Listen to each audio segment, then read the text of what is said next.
சீரியல்களின் full எபிசோடுகளை Sun டிவியில் ஒளிபரப்பான உடனே எக்ஸ்க்ளூசிவாக சன் நெக்ஸ்டில் மட்டும் ஃப்ரீயா பாருங்கள்.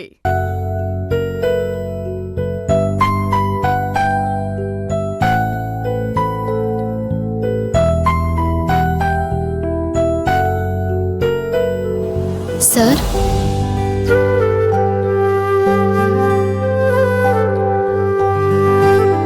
வாங்க அஞ்சலி. என்ன அஞ்சலி, சொல்லுங்க. சார், டைம் ஆச்சு, வாங்க டிஃபன் சாப்பிட போலாம். இல்ல, எனக்கு பசியில அஞ்சலி.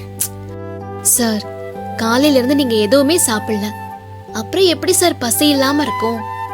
கீழே வாங்க சாப்பிடலாம். இல்ல அஞ்சலி, எனக்கு பசிக்கல. ஏன் சார் ஒரு மாதிரி இருக்கீங்க? மனசு சரியில்லை அஞ்சலி. என்னாச்சு சார்? ஓ, காலையில நடந்ததே நினைச்சிட்டு இருக்கீங்களா? அதெல்லாம் பெரிய விஷயமாவே எடுத்துக்காதீங்க சார். நானே அதை மறந்துட்டேன், நீங்களும் மறந்துருங்க. இல்ல அஞ்சலி, நானும் அதை மறந்துட்டேன். அப்புறம் ஏன் மனசு சரியில்லாம இருக்கீங்க? ஏதோ மென்டலி அப்செட். மைண்டுக்குள்ள ஏதேதோ ஓடிக்கிட்டு இருக்க அஞ்சலி. அதை பத்தி கேட்டா யாருமே எனக்கு சரியா பதில் சொல்ல மாட்டேங்கிறாங்க. என்னன்னு என்கிட்ட சொல்லுங்க சார், என்னால ஏதாவது பண்ண முடியுதான்னு பாக்குறேன். இந்த விஷயத்துல நீங்க எனக்கு ஹெல்ப் பண்ண முடியுமான்னு எனக்கு தெரியல, இருந்தாலும் சொல்றேன்.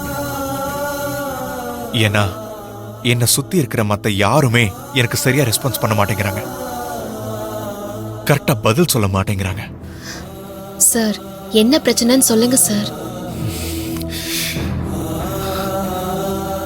இதுக்கு முன்னாடி எனக்கு கல்யாணம் ஆன மாதிரியும் நான் ஒரு பொண்ணு கழுத்துல தாலி கட்டின மாதிரியும் எனக்கு ஞாபகம் வந்துட்டு போச்சு.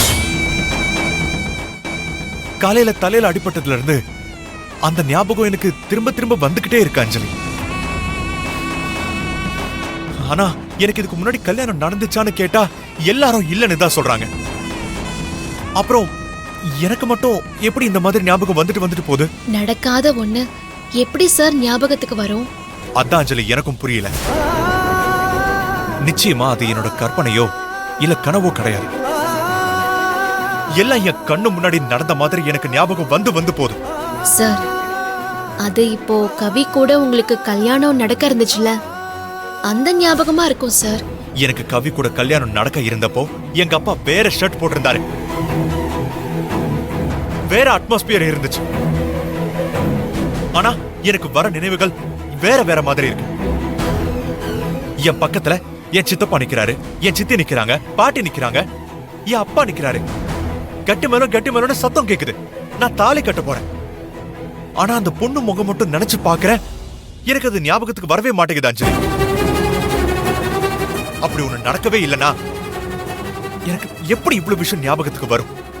நீங்க சொல்றதெல்லாம் கேட்டா எனக்கே குழப்பமா தான் இருக்கு சார். இதை யார்கிட்ட சொன்னாலும் அவங்களுக்கு குழப்பமா தான் இருக்கும் அஞ்சலி. யாருக்கும் அது புரியாது. எனக்கு வந்தது கனவுனா கூட ஒரு வாட்டி மட்டும்தான் அது வரணும். ஆனா நான் கண்ணை மூடுனா திரும்ப எனக்கு அந்த ஞாபகமே வந்து போகுது. அப்போ அப்படி ஒண்ணு நடந்திருந்தா தானே எனக்கு இப்படி ஒண்ணு ஞாபகம் வரும். என் வீட்டுல கேட்டா அப்படியா லைஃப்ல நடக்கலன்னு சொல்றாங்க. ஆக்சிடென்ட் ஆகி தலையில அடிபட்டதுனால எனக்கு எதுவும் மறந்து போச்சா? இல்ல நான் வேற ஏதாவது பொண்ணுக்கு துரோகம் பண்ணிட்டேனா? எனக்கு ஒண்ணுமே புரியல அஞ்சலி. யோசிச்சு என் தலையை வெடிச்சிரும் போல இருக்கு.